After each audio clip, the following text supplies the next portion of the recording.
সমঝোতা আমেরিকায় নয়, বাংলাদেশে হবে বলে মন্তব্য করেছেন নাগরিক ঐক্যের সভাপতি মাহমুদুর রহমান মান্না। বর্তমান সময়ে পিআর পদ্ধতিতে নির্বাচন সম্ভব নয়, তবে জুলাই সনদ নিয়ে একটি সমঝোতা হতে পারে বলেও মন্তব্য করেন তিনি।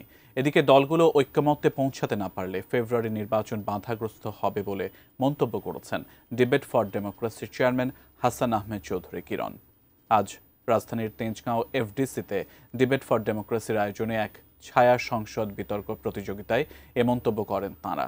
নাগরিক ঐক্যের সভাপতি মাহমুদুর রহমান মান্না বলেন, নির্বাচনের আগে যে কোনো দলের জোট হতে পারে।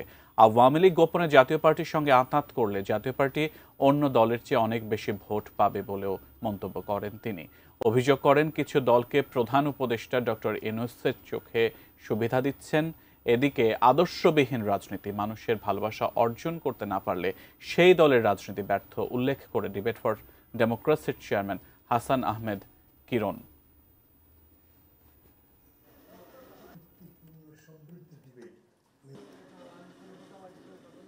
আমরা উপায়হীন অবস্থায় তার সরকারকে সমর্থনের কোনো বিকল্প দেখছি না। উনি যেভাবে লন্ডন গেলেন, তারেক রহমানের সঙ্গে দেখা করলেন, কথা বললেন, মানে এইটাও খুব ডিপ্লোম্যাটিক্যালি সাউন্ড হয়নি। একটা পার্টি তো অ্যাফিলিয়েশনও পায়নি, রেজিস্ট্রেশনও পায়নি, তাদেরকে যে স্পেশাল ফ্যাসিলিটি দেওয়া হচ্ছে এটা খুব নেকেড হয়ে গেছে। এখন ওনার জায়গা থেকে না করলে ভালো হতো। দল যদি দুটি রয়েছে বা তিনটি রয়েছে, আমরা জামাত, বিএনপি, এনসিপি বলি, তাদেরকে কিন্তু ঐক্যবদ্ধভাবে কাজ করতে হবে। তারা কিন্তু একে অপরের সাথে যদি এ ধরনের বাকবিতণ্ডায় লিপ্ত থাকে, তাহলে কিন্তু আমাদের ফেব্রুয়ারির নির্বাচনকে বাধাগ্রস্ত হবার যে আমরা দুশ্চিন্তা করি, সেই দুশ্চিন্তা পড়তে পারে।